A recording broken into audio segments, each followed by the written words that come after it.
যদি বলেন ইসমাইল আমার জন্য কি করেছো, আমি যদি বলি তোমার অবস্থায় শহীদ হয়েছি, আল্লাহ যদি তখন বলেন ইসমাইল মনে হয় তুমি রাজি ছিল না, এই জন্য তোমার আব্বা জুড়ে হাত পা বান্ধা কুরবানি করছে, আব্বা হাত পা খুলে দেন, যতই কষ্ট হোক আমি ইসমাইল হাত পা একটুকু নাড়াবো না।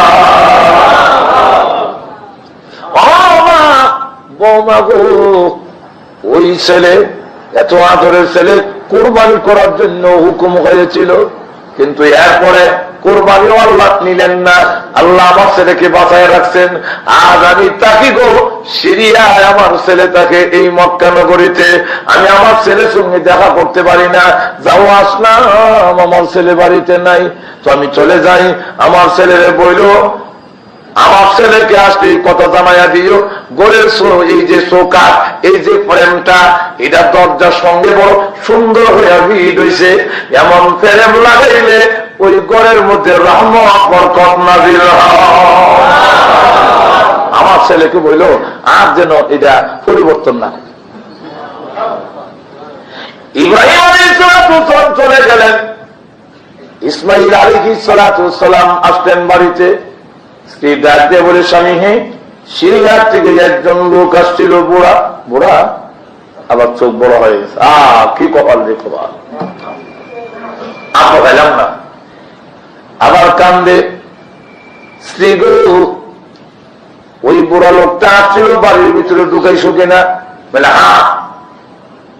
যখন ডাক দিছে ইসমাইল, তখনই বুঝতে পেরেছি এটা এই লোক আমার স্বামীর আপন লোক হবে, এরকম ঠিক না? আর আমার নাম ধরে কে ডাকবে, নাম ধরে আপন লোক সারা দেখে না, ধরে কোন দেখে না, ঠিক না? আপন লোক যখন ডাকতেছে নাম ধরে নিশ্চয়ই আপনার কোন ঘনিষ্ঠ লোক হবে। তাই আমি বলেছি বাড়ির ভেতরে আসুন। যখন বাড়ির ভিতরে আসলো চিনতে আমার আর অসুবিধা হলো না, উনি আমার শ্বশুর ইব্রাহিম আলাইহিস সালাম। তুমি কেমনে বললেন? আমি তো জানি আমার শ্বশুর আল্লাহর পয়গম্বর ইব্রাহিম, জীবনে আমি দেখি নাই, কিন্তু বাড়ির ভিতরে ঢোকার পরে গো জীবনে কত পুরুষ দেখলাম, আল্লাহর কসম করে বলে এত সুন্দর চেহারা জীবনে কোনদিন দেখে না। এখানে বুঝতে পেরেছি তিনি পয়গম্বর হবেন। তাই ওনাকে বাড়ির ভিতরে এনেছি আর উঁচু করাইলাম, হাত মুখ গুলো মুছে দিলাম, অনেক আদর আপ্যায়ন করলাম, ধরে রাখতে পারলাম না। উনি নাকি ব্যস্ত, সময় নাকি কাজে লাগাতে হবে, আর না হয় আল্লাহ তো জবাব দিতে হবে, উনি এখানে বসে থাকার সময় নাই। ওনার অনেক কথা বলেছেন, অনেক কথা জিজ্ঞাসা করেছেন, আমাদের পারিবারিক কথা জিজ্ঞাসা করেছেন, আর শেষ একটা কথা বলেছেন, এর তাৎপর্য আমি বুঝি নাই। কোনটা কোনটা? ইসমাইল আলাইহিস সালাম ভাবলেন এখন জানে আবার কোন হুকুম। আমার শ্বশুর বলে গিয়েছে এই ঘরের ফ্রেমটা নাকি দরজার সঙ্গে বড় শহীদ হয়েছে, এমন ফ্রেম ঘরে লাগাইলে এই ঘরে নাকি আল্লাহর রহমত বরকত নাযিল হয়।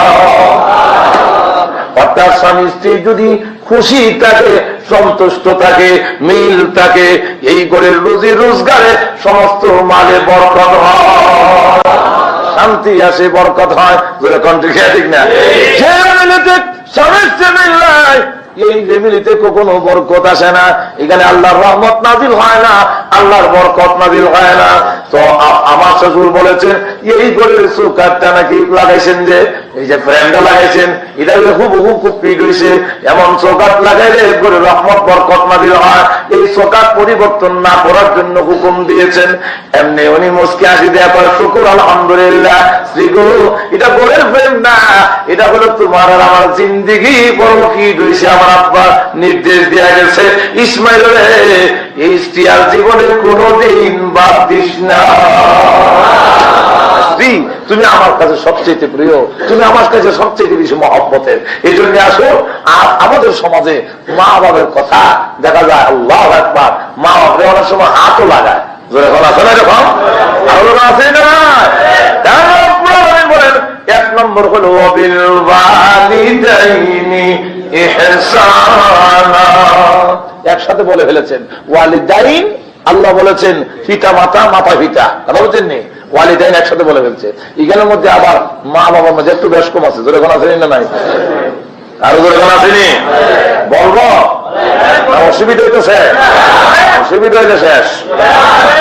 তুই করেন লা ইলাহা ইল্লাল্লাহ,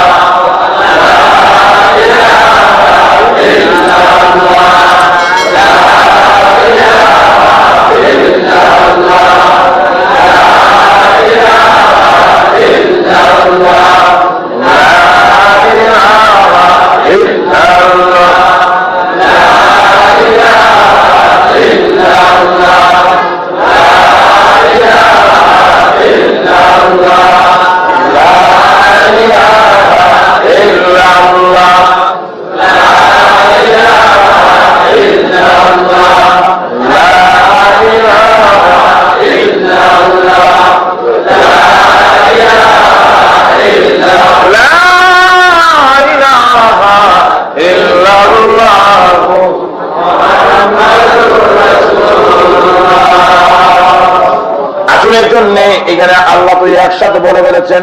এখন মা আর বাবার আবার কিছু বোঝন লাগে না, লাগে না? আর কোন লাগে কিনা? আল্লাহ রাব্বুল আলামিন অন্য আয়াতের মধ্যে উল্লেখ করে দিয়েছেন, আর রাসূল হাদিসের মধ্যে উল্লেখ করেছেন। তিরমিজির হাদিস, রাসূলকে জিজ্ঞাসা করো হুজুর খেদমত করবো কার? রাসূল বলেন তোমার মা।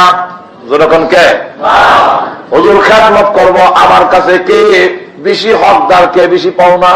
রাসূল বলেন উম্মুকা, তোমার মা। যখন কারা আরেকবার বলেন হুজুর মার খেদমত করলাম, এরপরে খেদমত করবো কার? হুজুর আবার বলেন সুম্মা উম্মুকা, তোমার মা। কবার কইছে? আবার বললেন আল্লাহ হাবিবের পরে খেদমত করবো কার? রাসূল বলেন সুম্মা আবুকা, তোমার আব্বা। যেরকম কারা মার কথাই গেল কত বলছেন, আর বাবা এখানে মার হকটা রাসূল বাবার চাইতে কয় গুণ বাড়াইছেন? আরো 2 গুণ বেশি মিললে হইল, সবটা মিললে হইল 3 গুণ, ঠিক না? কেন বললেন? এখন আসুন আয়াতে, আরেক আয়াতে যাই, কি বলেন, ঠিক না?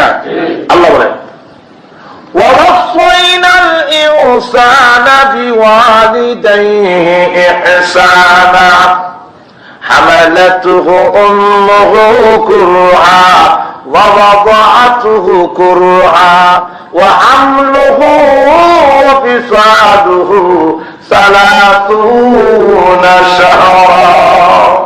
আল্লাহ রাব্বুল আলামিন বলেন আমি আল্লাহ তোমাদের ওসিয়ত করি, কি করি? মা বাবার সঙ্গে ভালো ব্যবহার করো। কার সঙ্গে? কেন? হামালাতুহু উম্মুহু কুরহা, তোমার মা তোমাকে কষ্টের সাথে বহন করেছে। কে সাথে? ওয়াদাতুহু কুরহা, আবার প্রসব করেছে বড় কষ্টের সাথে। وحمله وفصاله 30 شهرا, দুধ এবং গর্ভ এই মিলে 30 মাস। যেরকম কয় মাস? আরো এরকম কয় মাস? এখানে মার কথা 3 গুণ বলছেন, আর রাসূল হাদিসে 3 গুণ বলছেন। আল্লাহর কোন কারণ দর্শাইছেন মার কেন 3টা কষ্ট মা বেশি করছে। যেরকম কটা? আরো করে কর। 1 নম্বর আমার মা তোমাকে কষ্টের সাথে বহন করেছে, এটা বাবা করে নাই।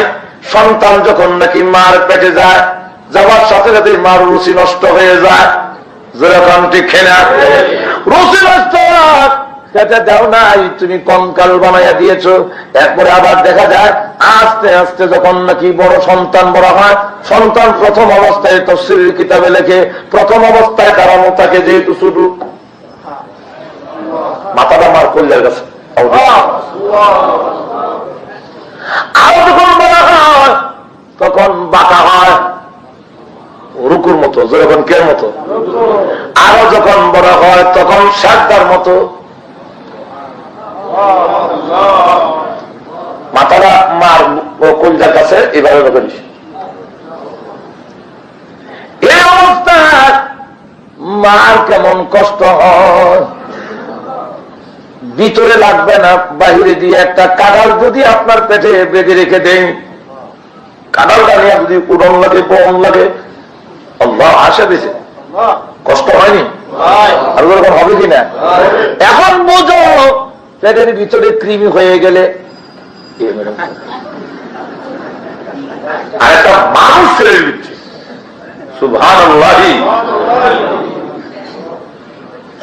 এই বোঝা বহন করেছে, উঠেছে বসেছে, আবার সারা সংসারের কাজ করেছে, ঠিক খাই না? রাত্রে ঘুমাইতে গেলে একটা সাইড অবশ হয়ে গেছে, কিনা ঠিক না? এখন এই অবস্থায় গভীর রজনীতে একটা সাইড অবশ, এরপরেও সন্তান মার করে যায় লাঠি মারে, পা যখন নাড়া দেয়, মাথা যখন নাড়ে তখন দেখা যায় মার কলিজার মধ্যে লেগে যায়, হাত দিয়ে এরম করে সুবহানাল্লাহ। এমনি মা কষ্টের হইয়া ওই বিছনার থেকে নেমে পড়ে বহু কষ্টে উঠতে পারে না, এরপরে বহু কষ্ট করে আস্তে আস্তে ব্যথা যে শুরু হয়েছে, একবার খাটের নিচে নেমে খাট ধরে দাঁড়ায়, আবার বসে আবার দাঁড়ায়। এই সময় যদি আব্বা জিজ্ঞাসা করে কেন গো খাটটা ছেড়ে দিলা, নিচে নামছে কেন, প্রচন্ড শীত, লেপের নিচে আসো, এমনি ডাক দিয়ে বলে বলবা না গো স্বামী তুমি পুরুষ, বলবা না, আমার কলিজায় যে ব্যথা শুরু হয়েছে মনে হলো আমি আর বাঁচবো না।